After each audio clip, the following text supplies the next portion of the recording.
Selamat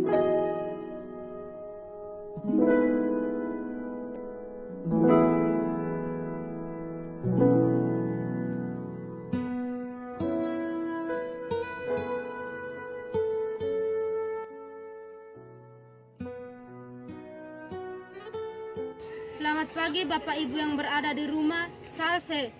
Salam jumpa kembali bersama kami, mahasiswa-mahasiswi Stipas Keuskupan Agung Kupang, dalam katekese orang dewasa pertemuan kedua dengan tema menjaga ketahanan pangan dan gizi. Selamat mengikuti.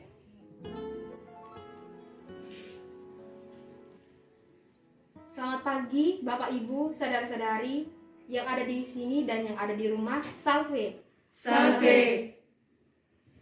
Kita bertemu lagi dalam kegiatan katekese minggu kedua. Kali ini kita akan mendalami subtema tentang membangun ketahanan pangan dan gizi. Pangan dan gizi ini sangat penting dalam hidup kita. Tanpa asupan pangan dan gizi yang baik, tubuh kita kurang sehat dan membawa penyakit. Bahkan akan membawa kita pada kematian.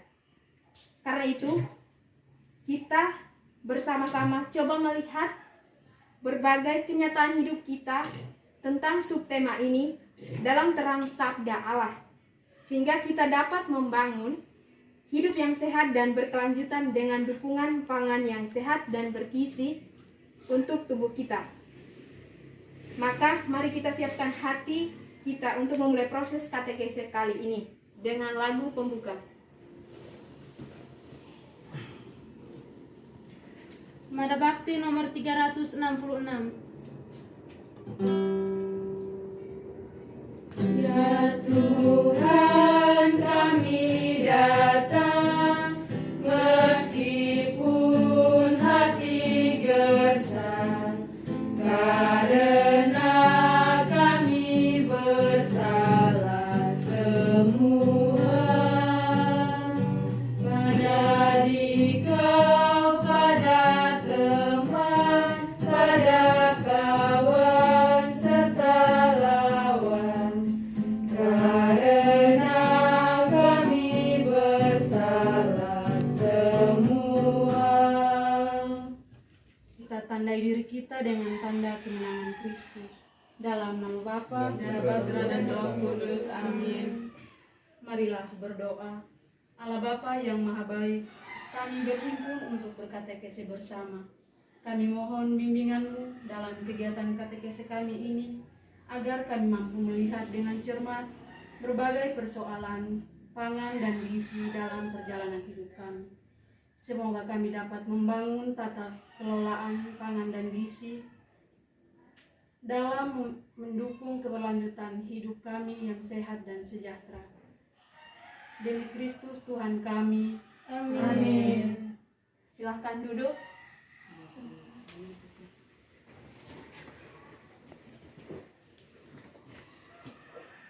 Kita lanjut pada pendalaman iman. Di sini kita akan melihat kenyataan-kenyataan hidup yang kita alami dalam keseharian kita tentang ketahanan pangan dan gizi.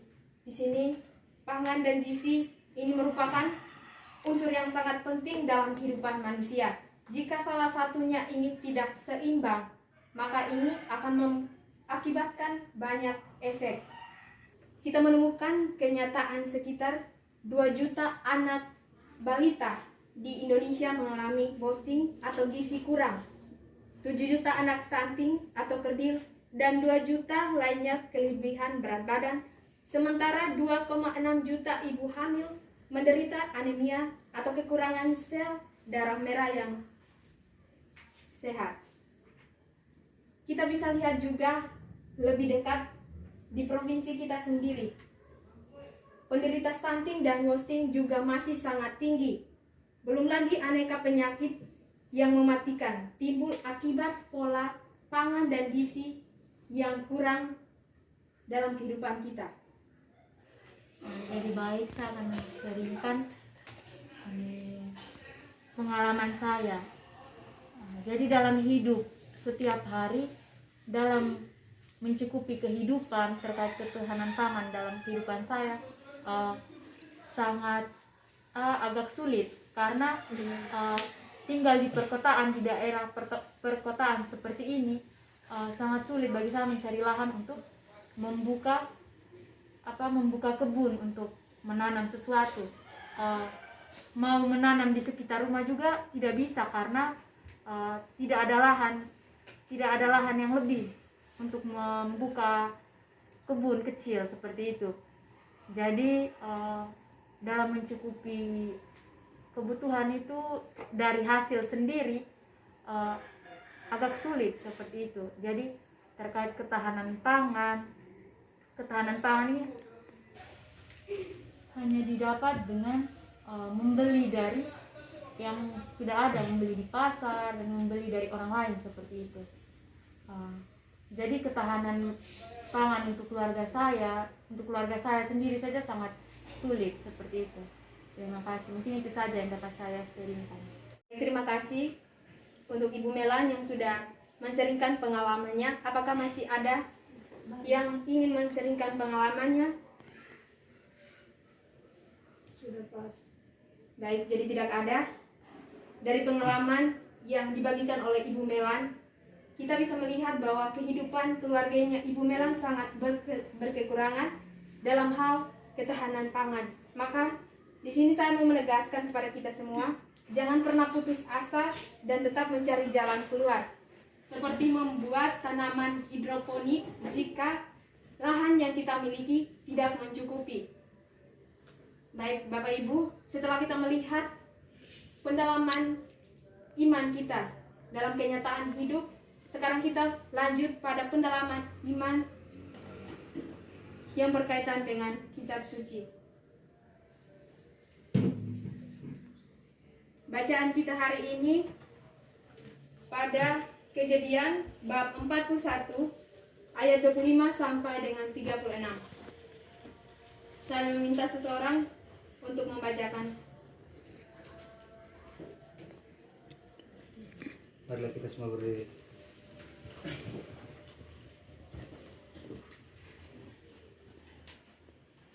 Bacaan diambil dari kitab Kejadian.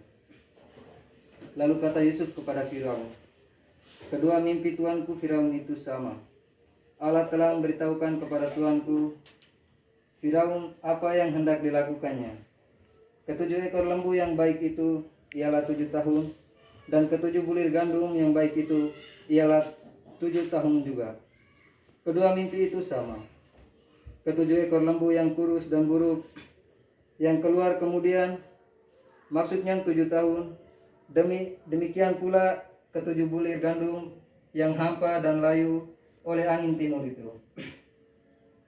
Maksudnya akan ada 7 tahun kelaparan. Inilah maksud perkataanku. Ketika aku berkata kepada tuanku Firaun, Allah telah memperlihatkan kepada tuanku Firaun apa yang hendak dilakukannya. Ketahuilah tuanku, akan datang 7 tahun kelimpahan di seluruh tanah Mesir.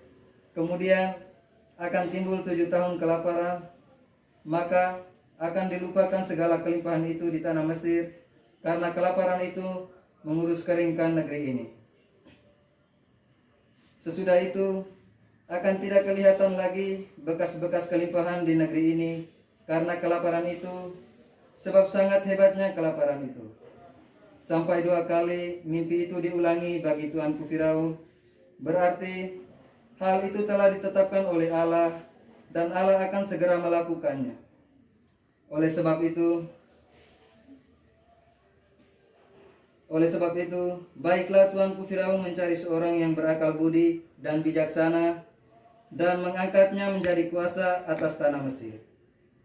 Baiklah juga tuanku Firaun berbuat begini, yakni menempatkan penilik-penilik atas negeri ini, dan dalam ke-7 tahun kelimpahan itu memungut 1/5 dari hasil tanah Mesir. Mereka harus mengumpulkan segala bahan makanan dalam tahun-tahun baik yang akan datang ini. Dan di bawah kuasa tuanku Firaun menimbun gandum di kota-kota sebagai bahan makanan serta menyimpannya.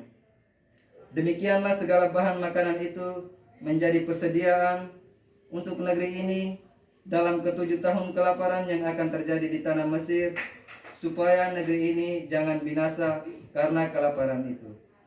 Demikianlah sabda Tuhan. Syukur kepada Allah. Silakan duduk.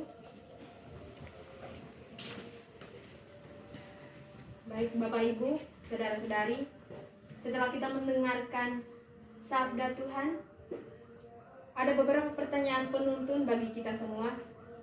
Pertanyaan yang pertama, apa yang diceritakan dalam perikop kejadian ini? Dalam perikop di atas diceritakan tentang Yusuf yang menjelaskan arti dari mimpi Firaun. Baik, pertanyaan yang berikutnya, apa sikap dan tindakan Firaun setelah mendengar penjelasan Yusuf? Semua orang di negeri itu mengumpulkan bahan makanan untuk persediaan 7 tahun agar tidak terjadi kelaparan. Terima kasih. Dan pertanyaan yang terakhir, pesan teks ini untuk kita dalam pertemuan katekese ini seperti apa? Bisa Kita harus selalu menjaga ketahanan pangan kita dan menyediakan persediaan yang banyak agar tidak terjadi kelaparan.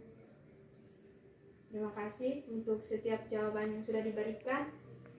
Jadi di sini untuk mencukupi pangan dan gizi kita sehari-hari, kita perlu persediaan yang banyak.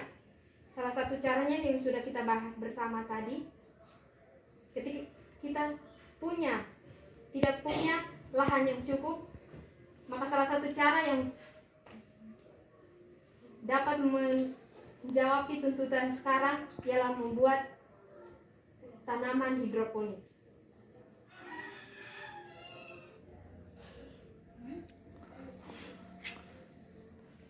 Jadi baik Bapak Ibu, sekarang kita masuk dalam doa umat. Kepada yang bertugas saya silakan. Bagi ketahanan pangan di seluruh dunia, ya Bapa, berkatilah hasil pertanian kami, supaya kami memiliki hasil ketahanan pangan yang baik demi kesejahteraan kami. Marilah kita mohon. Kabulkanlah kami ya Tuhan. Bagi kita semua yang hadir mengikuti katekese ini, ya Bapa, bantulah kami untuk rajin menanam dan memelihara tanaman pangan dan obat di sekitar pekarang kami. Marilah kita mohon. Kabulkanlah doa kami ya Tuhan.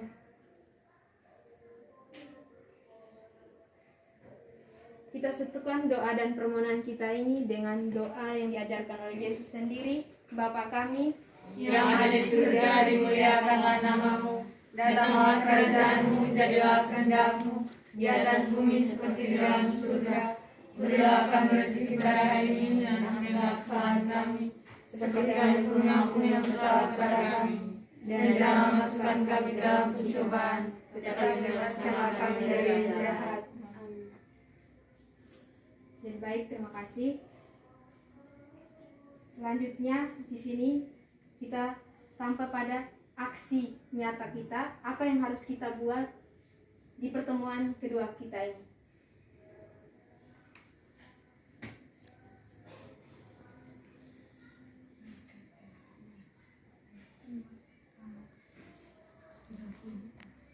Kalau dari saya, mungkin kita bisa membuat hidroponik di rumah masing-masing, seperti itu. Terima kasih kepada Ibu. Apakah ada pendapat lain? Pas. Baik. Jadi waktu pelaksanaannya itu kapan? Minggu depan. Hari Minggu. Baik, terima kasih. Karena situasi pandemi yang semakin lama, maka kita mengadakan aksi nyata kita itu di masing-masing rumah. Waktunya itu minggu depan. Terima kasih untuk semua Bapak Ibu, saudara-saudari yang sudah berpartisipasi dalam katekese kali ini. Kita tutup dengan doa penutup. Kepada yang bertugas, saya silakan.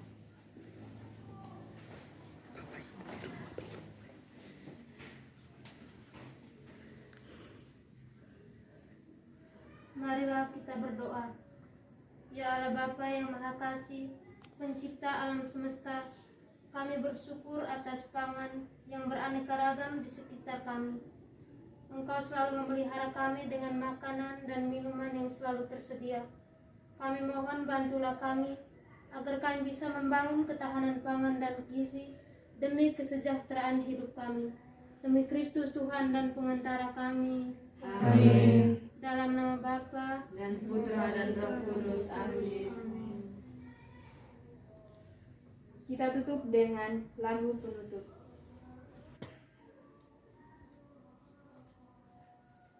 Mada Bakti nomor 378. Tuhan di Kau naungan hidupku, dengarkan doaku. Bila hati mengarah padamu, limpahkan rahmat-Mu. Aku selalu diincar bahaya sampai akhir nanti. Tuhanlah perisaiku. Bapak Ibu, terima kasih telah mengikuti katekese bersama kami, mahasiswa-mahasiswi Stibas Keuskupan Agung Kupang. Sampai jumpa di pertemuan